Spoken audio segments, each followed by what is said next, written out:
Graça e paz, família. Tudo bem, família? Hoje eu vou estar fazendo meu devocional vendo o livro de Romanos 9. Vou estar fazendo o devocional e espero que você seja edificado junto comigo.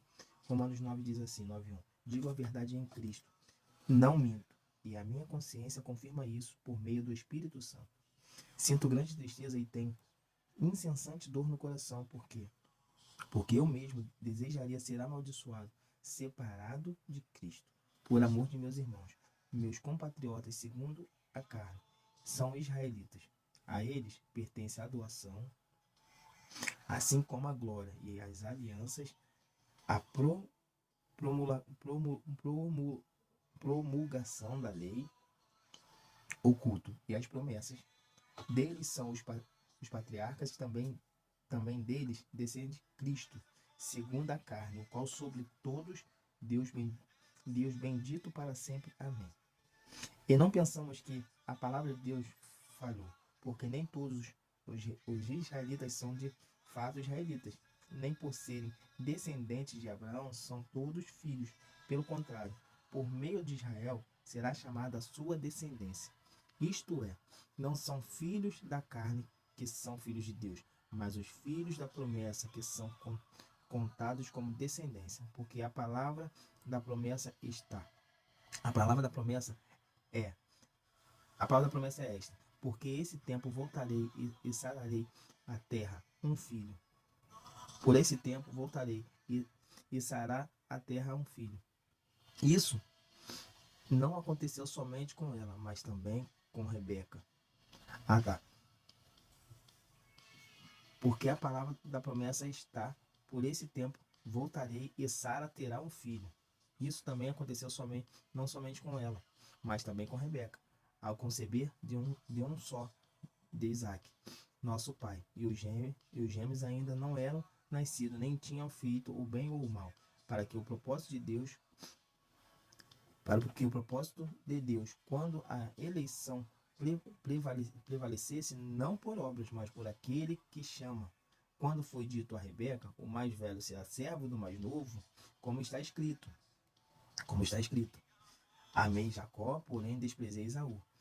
Que diremos então? Que Deus é injusto? Ou de modo nenhum, pois ele disse a Moisés: tirei de misericórdia de quem eu tive misericórdia, e terei misericórdia de quem eu tive misericórdia, e terei compaixão de quem eu tive compaixão.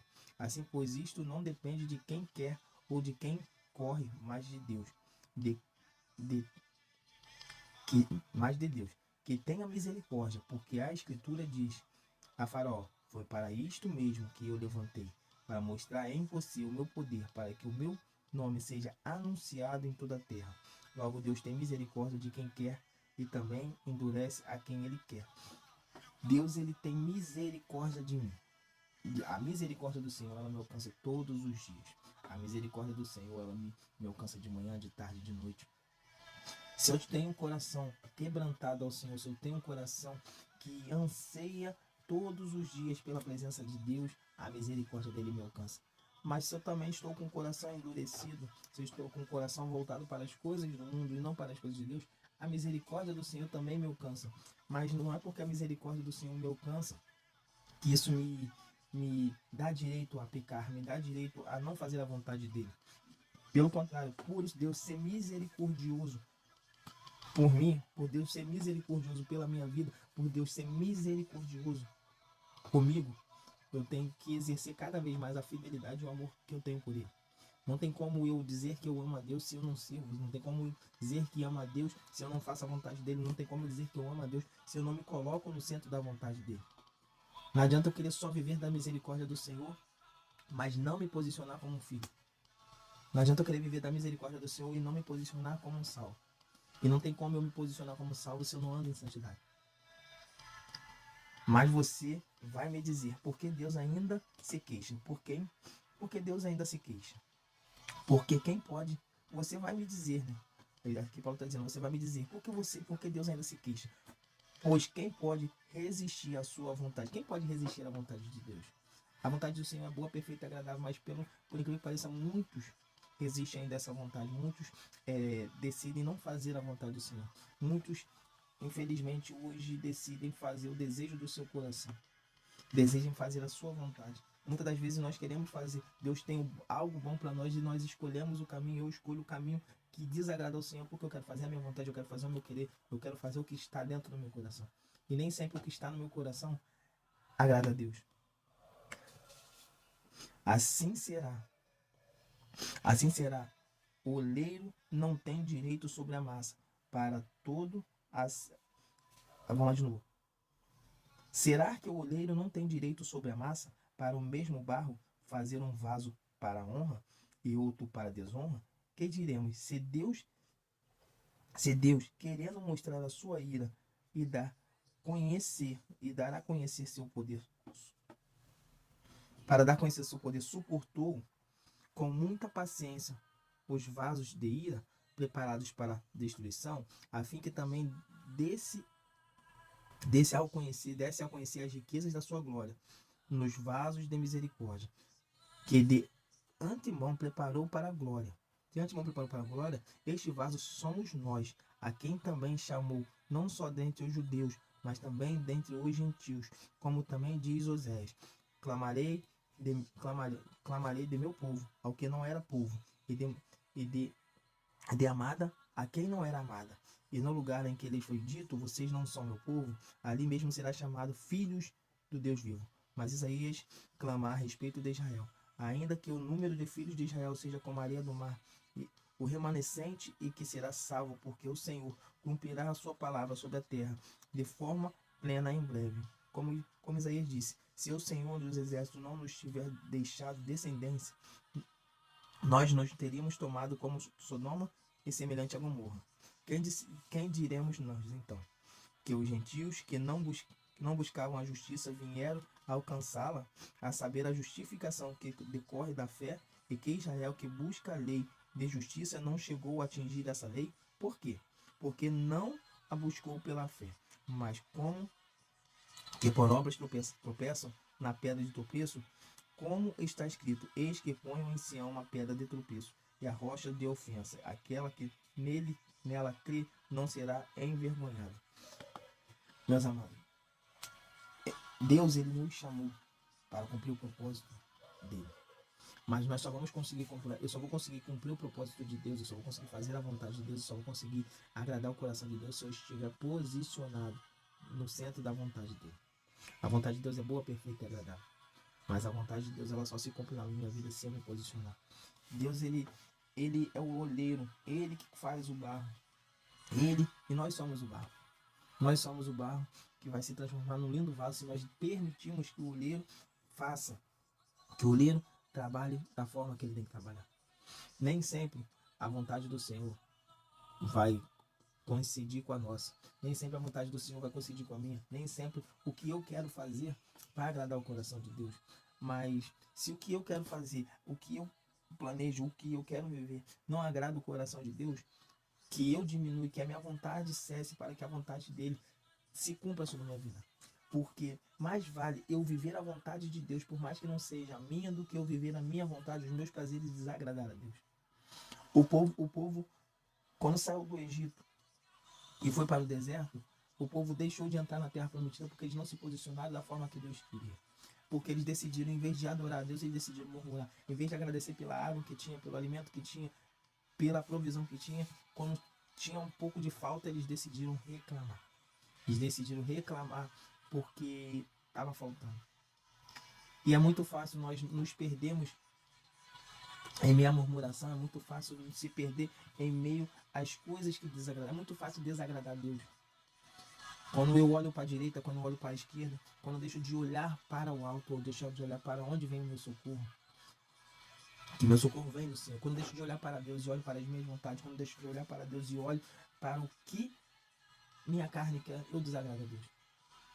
E não tem como eu falar que eu sou filho do Pai se eu não agrado ao Pai. Não tem como eu falar que eu sou filho do Pai se eu não me posiciono da maneira que o Pai quer para mim. Não tem como eu querer as bênçãos do céu se eu não me posiciono da forma que o céu quer. Não tem como eu querer viver o que Deus tem para mim se eu não me posiciono da forma que Ele quer que eu me posicione. Não adianta eu querer as bênçãos do Senhor se eu não me posiciono da forma que o Senhor quer que eu me posicione. Filho rebelde não ganha presente. Filho rebelde não ganha. O filho rebelde, Deus ele não vai deixar faltar nada. Ele vive da provisão, mas não vive das bênçãos. O povo, quando estava caminhando no Egito, eles viveram da provisão do Senhor. E mesmo assim, andaram por caminho de murmuração, caminho de desonra a Deus. Toda vez que eu murmuro, toda vez que eu reclamo, toda vez que eu me coloco de uma forma que eu questiono a Deus porque eu estou passando por aquilo, porque eu estou vivendo daquela forma, porque o que eu planejei não tem acontecido na minha vida, porque os meus sonhos não são realizados, porque o que eu quero não tem acontecido. Toda vez que eu murmuro e questiono a Deus, eu estou falando para Deus assim: Deus, por que o Senhor tem errado comigo? Por que o Senhor tem me deixado viver dessa forma? Só que Deus ele não erra. Deus ele não é filho do homem para que não é homem para que se arrependa, nem filho do homem para que me não é filho do homem. Deus ele não mente. E ele não muda. Se ele fez uma promessa, ela vai se cumprir. O que vai determinar se a promessa que Deus me fez vai se cumprir na minha vida ou na vida da minha descendência é o meu posicionamento. O povo, quando saiu do Egito, a promessa era para eles herdar a terra prometida. Mas eles não herdaram a terra prometida porque eles não se posicionaram. Eles não se posicionaram como filho, mas se posicionaram como pedinte, como reclamões. Decidiram murmurar em vez de agradecer. Decidiram murmurar em vez de adorar. Então, eles não viveram a promessa que Deus tinha feito, mas a promessa se cumpriu. Mas não se cumpriu na descendência neles porque eles voltaram o coração deles para os problemas, voltaram o coração deles para as dificuldades, voltaram o coração deles para a murmuração.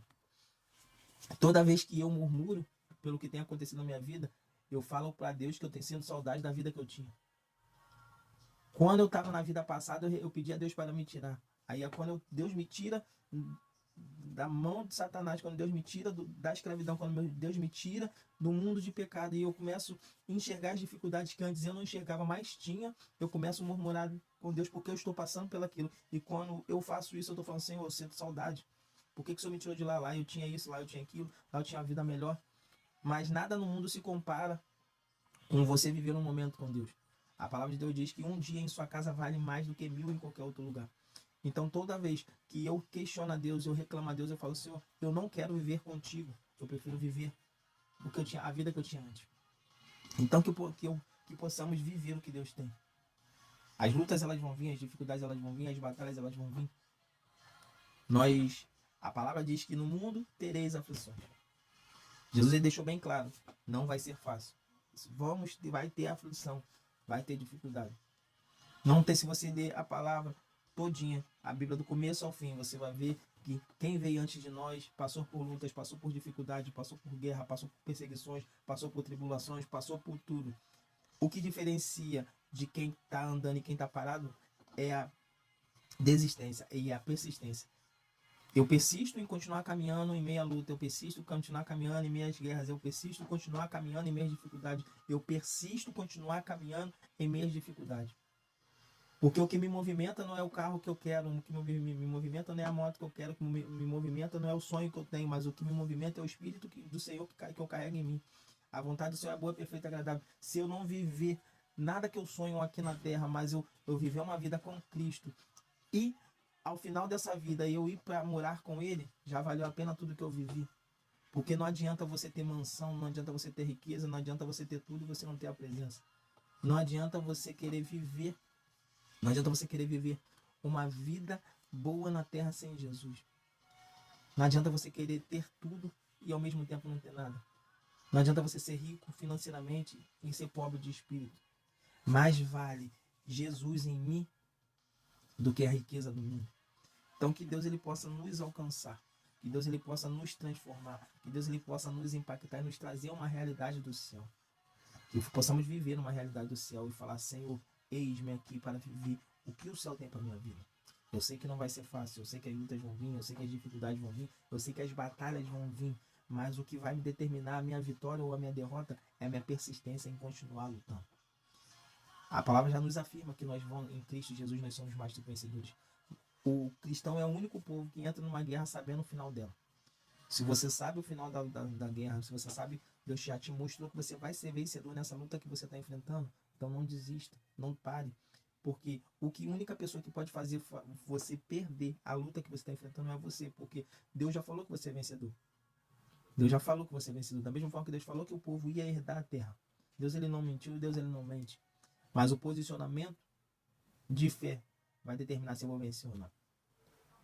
Em Cristo Jesus eu sou mais que vencedor, mas para isso eu tenho que crer em Cristo Jesus e crer que eu sou mais do que vencedor. Não tem como eu acreditar, eu carregar uma palavra se eu não creio nela. Eu tenho que crer na palavra e entender que a luta vai vir. Sim, a dificuldade vai vir. Mas Jesus, ele se levantará em nosso favor. E nele somos mais que vencedor. Que Deus te abençoe, que a graça dele te alcance. Que você possa ser edificado com essa palavra. Que essa palavra ela possa chegar ao seu coração. E se você não conhece esse Jesus que foi falado, que está sendo falado, eu te faço um convite. Que você possa aceitá-lo como o único e suficiente Salvador. Entregue seu caminho no Senhor, confia nele e o mais ele fará. Não olhe para suas lutas, não olhe para suas dificuldades. Olhe para Cristo, olhe para Deus e fala: Senhor, eu te entrego a minha vida. Faz em mim o que o Senhor quer fazer. Transforma em mim. Transforma o que o Senhor tem que transformar. Muda o que o Senhor tem que mudar, mas permita que eu viva o que o Senhor quer que eu viva. Escreve meu nome no livro da vida e não permita que meu nome saia de lá assim. Faça essa oração, entregue seu caminho ao Senhor e confia nele, que o mais ele fará. Que Deus te abençoe, que a graça dele te alcance e que você venha viver tudo que Deus tem para a sua vida. Graça e paz.